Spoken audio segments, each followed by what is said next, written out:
Hi. How's it going? Pretty good. What are we doing? We are exhuming the X file. the X-Files, plural. I said there was an S there. File. Oh, absolutely not. You said file.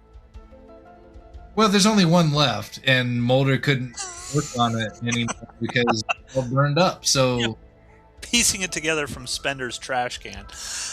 Welcome, everyone. Hit that like and subscribe if you like awkward opening things like this. to episodes.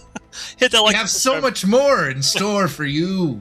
Ring that notification bell to let us know. But every Friday, we put out a new episode of Exhuming the X-Files, so we appreciate that you're listening and that you're following along. And now we're going to talk about an episode called The Rain King, which is an episode I distinctly remember as a child. And I remember it specifically because of the dude who plays the Rain King. Oh, and God. there's a specific when he does his weird little rain dance. Yeah. And Mulder and Scully start getting rained on, like it's pouring down.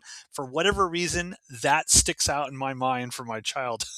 It's funny that you mentioned that because that same scene, he makes his girl like, no, I want you to get the boot with the red stuff on. As soon as he said that, it's like, oh, this fucking episode. Yep. And then when he was like throwing the hay around and stuff, and it's just so fucking cringy.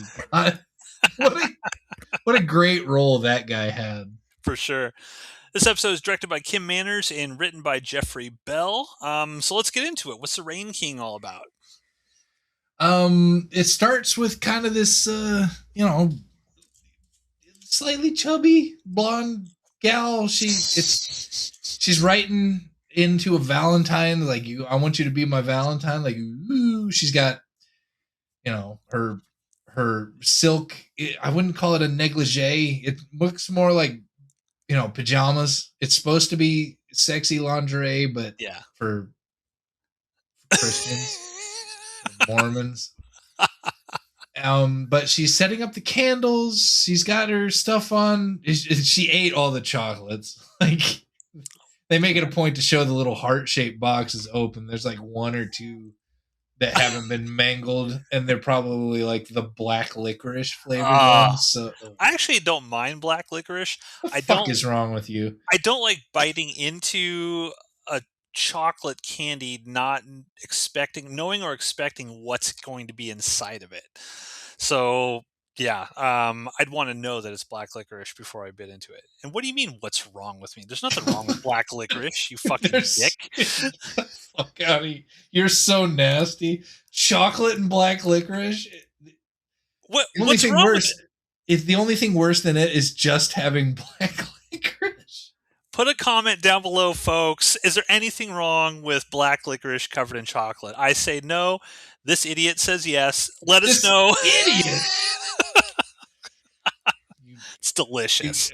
I want all you nasty people out on the internet. You start writing in our comment section that chocolate and black licorice goes together. I don't know what I'm going to do. It's not going to be good. So the end of the show. It's over. So a guy shows up from work and he's mad. He immediately walks into the house and he's like, oh, I'm going to have sex with this woman. I'm going to need to like argue my way out of it because I don't want to. And bad for come this on, girl. Come on. He holds up this paper that like announces their engagement and their soon to be wedding. It's like, I didn't want anybody else to know about this. And she's just like, I just wanted to share our love with everybody. And he's just being a dick about it. Yeah. And then he makes a comment about, he's like, you know what? And I see you ate all the fucking chocolates. You complain about your ass being so fat. I was not expecting that. Like, I was like, wow. Yeah, he's mean-spirited. Super mean. I felt so bad for this girl. I'd eat chocolate-covered black licorice with her. You would? Yeah, 100%. Wow, your taste in chocolates and women are so suspect, dude. I didn't say I was going to do anything with her, Jeremy. I said I'd eat Well, that's what chocolate it covered was. black licorice with her. There's there's a chain of events that you don't seem to understand that was supposed to culminate with the lingerie and the candles and the wine and the black licorice chocolate, Matt. And if you're just there to snack, you're just as bad as the other guy, but without the fat comedy. But anyway, he leaves in his Ford Mustang that has a partially emptied six pack floating in ice already in it. He just starts drinking while he's driving around. Sheila, poor Sheila, she puts on some sad music and she's listening to it and she starts crying, and then bam, rain just starts to pour out of the sky. The dude gets, or and then all of a sudden it becomes hail. And I know you don't drive, I drive from time to time. The scariest time you're ever behind the wheel of a car is when it starts hailing and that hail starts bouncing off your windshield and stuff, because it sounds like it's gonna fucking break everything, and it might. I mean, you never Yeah. know how big the hailstones are, and it just starts cracking his windshield. He ends up losing control and sliding all over the place, wrecks his car on the passenger side, not the driver's side, into a telephone pole. And for some reason decides to open the door into the hail and takes a huge hailstone to the forehead. Yeah. I mean, in 480p, I thought he was dead. I thought like this girl was so sad she Yep. had some sort of control over the weather, because all of the hailstones were in the shapes of little hearts. Little, very large hailstone hearts. Yeah. I thought he was dead too. Like, I was like, oh man, that's kind of a shitty way to go out. It reminded me of an actual true story. It happened in Grand Island when I was a kid. There was, I don't know if you remember that Shopco that used to be over there by the Grand Island Mall in Grand Island. Yeah, But up by 281 there. Yeah, yeah, it was massive hailstorm occurring, and one of the people that was in that Shopco decided, hey, I got to get to my car, and sprinted out of Shopco, and like a huge hailstone cracked him in the head and killed them right there in the parking lot. jeez. Yep. Imagine dying in a Shopco parking lot. Nobody's gonna remember you. Well, I remember that person. I just don't remember their name, I guess. Yeah, what was their name, Matt? I remember the event. I don't remember who they were, but hail's no joke, folks. That's what we're trying to say. It's no joke. Be careful out there. So Scully and Mulder land on this dirt runway out in the sticks, and this mayor shows walks around this little trailer, and he has this little girl like in some sort of baton twirling outfit, and just a little tiny battery operated radio, and they hit play on something, and the little girl goes into a routine like twirling this baton around to welcome the FBI to this little podunk town. I loved that bit. It was great. It was this whole episode is very mean towards stupid hick people, and we get little tastes of it in previous episodes. Like the people that write for this show just don't dig small town America. Yeah, but this episode was jeez. It reminded me. Yeah, it reminded me of an even angrier, meaner spirited version of Home. Remember with the cannibal family, where that whole episode, Mulder's just making fun of everybody in that small town, just mean spiritedly making fun of them. This episode does something similar, although I don't think Mulder's making as many mean spirited. It's just like the presentation of what small town rural people are like. And as someone who has lived in a small town rural place, it's not that far off. I mean, yes, they exaggerate certain things, but there's definitely an element in small rural towns of closed-mindedness. And oh wow, I remember people being like amazed. We're gonna go to Lincoln. That's the big city. We're gonna make a weekend event of it. I'm like, good God. I mean, I came from Southern California. I'm like, what the hell? Why is everyone so excited to go to Lincoln? But yeah, it's a thing.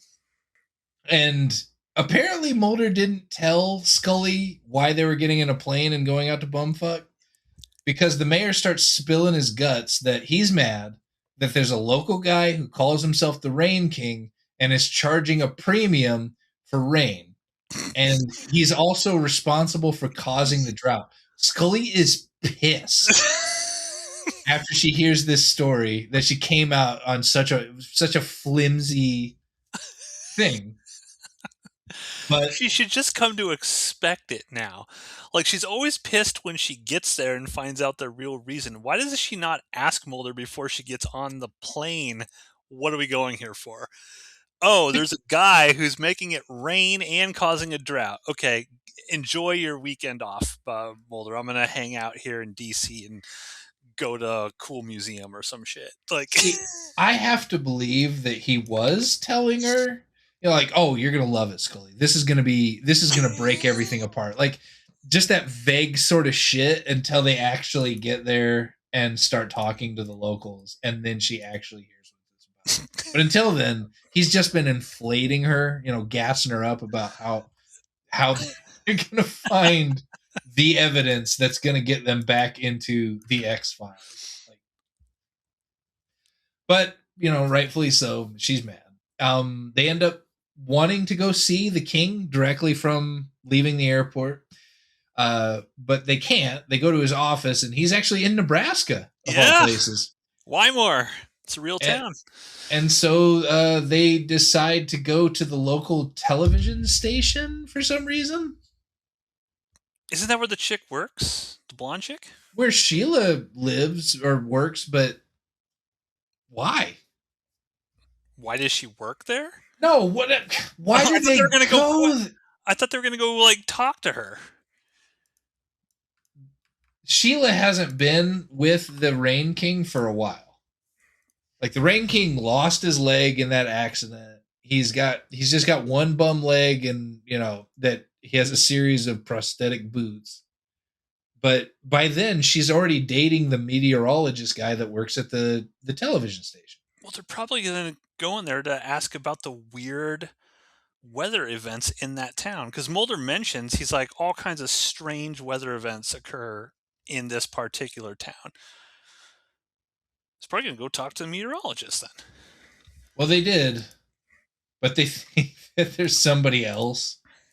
Like, oh yeah, you guys are this couple, and starts like shooing them around the place. They call her Mr. and Mrs. something or other, and like, well, once they realize that these aren't the people that they were looking for to congratulate them on the Watch the Weather promotional thing that they were paying. Yeah. Oh yeah, by the way, yeah, maybe they were a little overdressed for being a couple of hick farmers. People always mistake Mulder and Scully for husband and wife. That's a recurring gag in the show. And but Mulder makes that great comment when the real people walk in and they look very homely, like rural homely. And he turns to Scully, he's like, it's like looking into a mirror. Oh, God.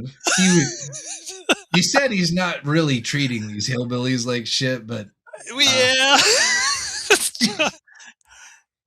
I might have been off on that. They talk to this kind of jokey, nerdy meteorologist guy, and they're trying to... Scully's trying to, like, say, there's no way he could make it rain, right? And he's like, no, the Rain King is unfortunately, everything I know about science, the Rain King is the real deal. And Mulder just starts rubbing it in. Yeah. Well, we're going to go see something amazing. So we find out that the husband from the pre-title screen is the Rain King. Apparently he didn't die, but he got a hella dark fake tan, at least in 480p. That's what it looked. He looked like Orange Man thing going on.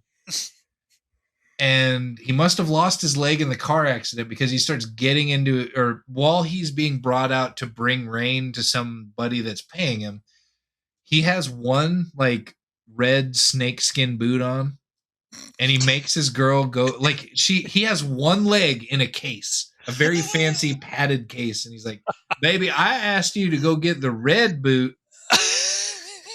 And so he goes, she gets him the right boot. The FBI just shows up and they're like, oh yeah, we're here to watch you, make it rain. And you can see Scully just wants to leave. She's waiting for the moment that she's like, this shit is fake. We're getting the fuck out of here before Kirsch finds out. And as they're standing there, he stands up, he hits play on this little like shitty radio, and he starts doing this cringy, like shuffling dance. It doesn't look like a rain dance. It looks like somebody that's really drunk at a high school like dance, just embarrassing themselves. And then lightning flashes, and it's just suddenly pouring. And he's like slapping his hands. He's like, I told you. And the look on Scully's face is just hilarious. Yeah. Underrated Gillian Anderson acting is her ability to provide perfect facial expressions when she's not giving any dialogue. Like sometimes if you watch David Duchovny when he's not speaking, like he's just got this flat monotone face. He doesn't really do a whole lot. Gillian Anderson is always making a reaction to something with her face. It's great. It's called acting. She's damn good at it. Yep. We get back to Sheila. She's not dating the meteorologist. They're just like really good friends. He's been friend zoned. He has been pretty hardcore. The meteorologist guy is sick of Sheila being this lovesick puppy for the Rain King. Like, she won't stop talking about him. Yeah. She got treated like just crap, but he's like, there's somebody here that would love you. Why are you pining after this guy who is just an asshole to you? But, sometimes girls like those bad boys. She's still, into him, and the poor weatherman. He's not going to make anything easy. Nope. And then all of a sudden it's 3 a.m. in the hotel, and Scully wakes up to hear a bunch of wind blowing and some thumping coming out of Mulder's room, it sounds like. And she's still mad. She's still clearly mad that they're way out there in the sticks. However, Mulder, who is completely awake and sitting up in his bed, goes over to like shut the window instead of just letting the wind blow in, and he sees these cows in a pasture. And then suddenly one gets launched into the sky, and then it crashes through the ceiling of his his hotel room, landing on his bed. It's so great. So weird. Like, the cow goes up like gets sucked up to a tornado or some shit. But yeah, it just smashes, and you just see like this stiff-legged cow right on his bed. Hilarious. Next morning, Sheila shows up to apologize for murdering the cow. And she has all of these examples throughout her life, like her marriage, her first marriage. It started snowing. Something happened on like her senior prom, and she's like a giant windstorm or something, or like sucking people up into the sky. It's like every time that there's some sort of semi-dramatic moment in my life, the weather starts getting crazy, and Mulder just doesn't buy it. He straight up tells her that you're not responsible for the phenomenon. And then it cuts back to the Rain King. As soon as he says that, the Rain King's still sitting out at that tent. I guess he'd been sitting there all night, because now that I think about it, it was the previous day. He does that dance.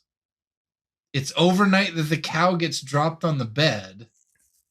Yeah. But then he's still sitting out there in the rain. I and wonder the if it's like, rain.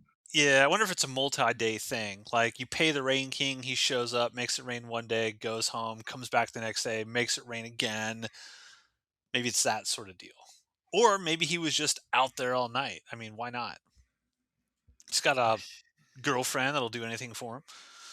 Yeah, like bring him extra legs and stuff. Yeah, that girl's dude. That girl is nasty. Jeez. You have something against the women in this episode. No, I liked her. That girl had problems. Like she was even like, even if you were broke, I would still love you. I'm like, yep, you would. You would. Anyway, girls with daddy issues. They're just fun. Um after it stops raining on the Rain King, and it just turns out the Rain King can't make it rain suddenly, and that becomes a problem for him because he can't pay his bills and such.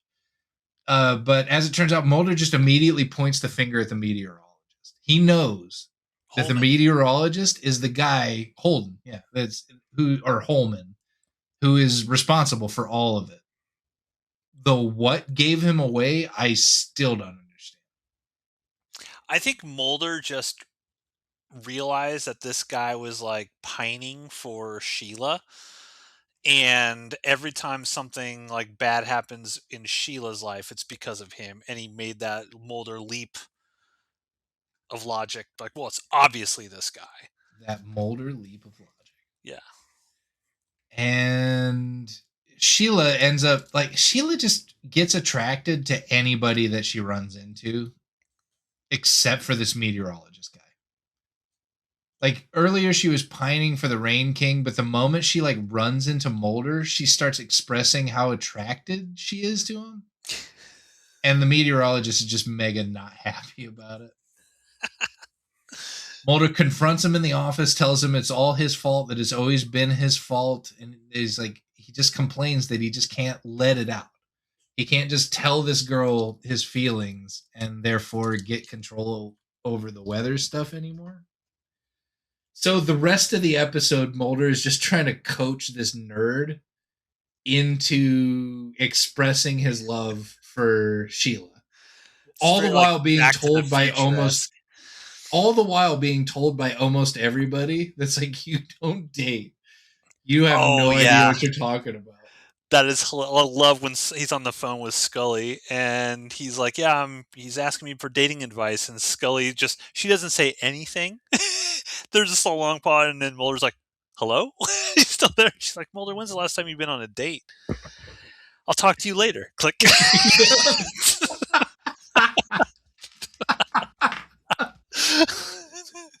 Oh man. And then the Rain King somehow figures out that Sheila is the reason that he's getting rain. So he's gonna leave this trailer park girl behind and go get back with Sheila. All the while there's this looming what is it? Class reunion or Yeah. something happening. And all of these people, I guess, used to be in each other's class in high school 20 years ago or whatever it was. Yep. Small So towners that never left the small town. we didn't make it that far, man. Are you talking to me? Yeah. Shut up. Shut up. I mean, we got 24-hour grocery stores, unless COVID fucked all that up. But It did. COVID fucked everything. You know what? The birria tacos, though, here versus the crazy small fork. towns that I need to take Leo over there soon. I had Crazy Fork this afternoon. I have a belly full of birria tacos. I'm jealous of you. Yep. So, the Rain King gets arrested after assaulting Mulder because he sees Sheila too close to him. Sheila forces this big lipstick covered kiss on him as a reward. Of course, the meteorologist guy is mad about it. It's just like it turns into slapstick. Yeah. Of. Yeah. Well, the meteorologist and Scully walk in right when like Sheila's kissing Mulder, and there's that great sequence later on when it's like Sheila's in the bathroom, when she kind of realizes, hey, Holman's the one that loves me, and she tells Scully, she's like, he sure knows how to kiss. It was. Well, I mean, yeah, small town girls, even sloppy ones like that, were not. She was just into him because he was hot. So they get to the reunion to arrest Holman in order to make this terrible storm that's descending upon the high school reunion to stop. But instead of arresting him, they make him go dance with Sheila, and he decides to tell her, finally, like, I love her. It's like, I love you too. It's like, no, I'm in love with you. And she just walks away from him. Yeah. Just Poor tears his heart out, runs to the bathroom. Scully, like, I'm sick of being in this fucking town, goes into the bathroom after her and starts coaching her as a, girl to girl sort of thing. She's like, well, the real reason is he has control over the weather. He loves you, and that's why things are out of control. Rain King busts into or I don't even know how he gets out of jail, because he was arrested for assaulting or attempting to assault Mulder. But he busts into the reunion, starts yelling, where's Sheila? And Mulder looks at him and is like, where's your leg?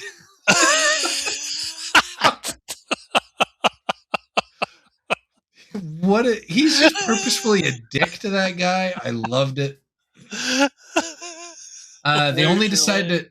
Where's your leg? Yeah, it's so quick too. It's just snap. Like, where's Sheila? Where's your leg?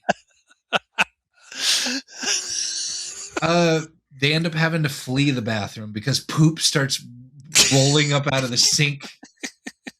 Like, this storm is so bad outside that the storm drains are backing up all the way up through the sinks. It's kind of gross. So yeah, and Holman is just so sad about what happened that the storm of the century is coming for all of them. Sheila finally confronts Holman and says, all of these things that have always happened in my life with the weather and stuff, that has always happened just because you love me? He's like, yeah. And he's like, well, that's the most romantic thing ever. And she kisses him, and everything suddenly straightens itself out. The weather levels out. And then we get this, nice little cheery Kansas scene. Sheila's there. She's got a baby, and she's sitting at home. There's like clear, beautiful rainbow weather outside the window in Kansas, and it's like, okay, well, that was a nice little ending for all of these somewhat, well, I guess not technically heavier stuff, but we don't normally get these really cheery X-Files nice episode endings. Yeah. So way to get it, Holman. Okay, yeah, your overall thoughts. It was a fun episode. It was the Rain King dance. I didn't remember anything about this episode. We had talked about this previously, but as soon as he asked for his boot and started doing that cringy ass dance, I all of a sudden got brought back to my childhood again, watching this doofy ass episode. It was so much fun. Yeah, I agree. This is a super fun episode.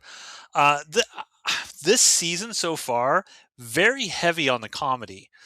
There's a lot of comedy early on here with many of these episodes, and it almost all works. Like, I'm a very difficult person to please when it comes to comedy, because usually comedies aren't really my thing. I find myself laughing multiple times, not only in this episode, but the previous episodes. I'm just like, the comedic writing is just on point and on all of these. And putting our sort of, like, I'm really digging Scully just being pissed off every single episode that she's put into these ridiculous situations. And it turns out Mulder's right on all of them. like literally everything that's going on, Mulder's been correct about. So it's just funny watching their interplay back and forth. And yeah, this was just a really fun, adorable episode of the X-Files. Loved it. Good job. We're 8 episodes in to a season, and we have not seen anything that has given us the sort of dread that's been like, oh my God. When is the other shoe going to drop? When is this going to get bad? When is this going to stop being fun? I hope that we just get all the way through it, and every episode just a banger, like all of these have been. Yeah. I hope it's not front loaded and the back end is just filled with all the dreck that they wanted, but we shall see. Fun facts about this: The Rain King was the first episode written by Jeffrey Bell for the series. Bell had never intended to work in television, but after he wrote 3 script ideas, he sent them to the producers of the show. The writing staff was impressed with the stories and agreed to buy one, which eventually became The Rain King as a freelance script.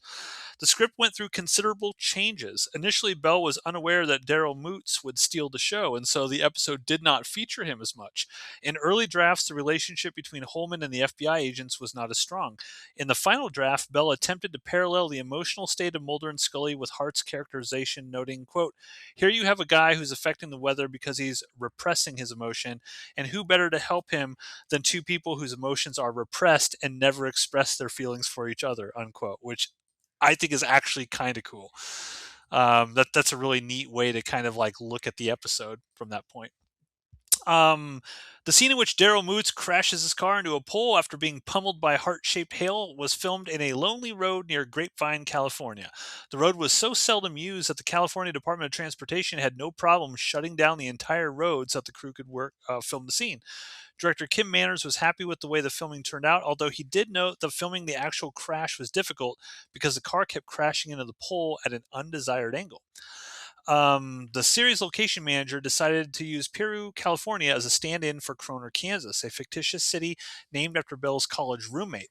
Exterior shots for How the Ghost Stole Christmas would later be filmed in the same town. The climactic scenes in Kroner's high school were filmed at an abandoned high school in Culver City, California, and Corey Kaplan and her art team were tasked with turning the derelict gym into a believable reunion set. Property master Tom Day and costume designer Christine Peters were tasked with designing the fake prosthetic leg that Clayton Roner wears in the episode. Because Roner has both of his legs, Peters had to create a unique harness that pulled Roner's actual leg out of the camera's sightline. Roner later described the harness as painful. An actual motel called the Sierra Paloma Motel was used to film the scenes in which a cow crashes through Mulder's motel room roof. To secure permission, Jones struck a deal with the owners. If the production staff was allowed to cut a hole in the motel's roof, the show would pay for an entirely new roof afterwards. Duke Tomasic, the X-Files construction coordinator, later said that the fun part was calling local roofers and explaining just what kind of damage they'd be repairing for us. And lastly, special effects producer Bill Millikar was tasked with creating a shot of the cow being sucked up into a storm. To do this, he photographed a number of cows in a field for reference. Then, using digital technology, he animated the desired effect. This footage was then combined with a shot of a cow puppet being dropped on a recreation of Mulder's motel room at Fox Studios. At the last minute, Milnar noticed that the cow puppet's color was different than his computer-generated cow, which necessitated him to quickly change the color. Kim Manners later stated that the biggest regret was in this episode is that he did not have David Duchovny respond, "Got milk?" after the cow crashed through his roof. which would have been great. "Got milk" was a huge slogan in the 90s for the dairy industry. It was always those commercials. "Got milk? Got milk?" Excellent commercials, by the way. Yeah. So there you go, folks. Another awesome episode of season 6. Hit that like and subscribe, because next week we're going to be talking about another episode called SR819, and this is going to be focused on the guy who's been missing most of the season, Assistant Director Walter Skinner. We're going to find out what he's been up to. So, see you then.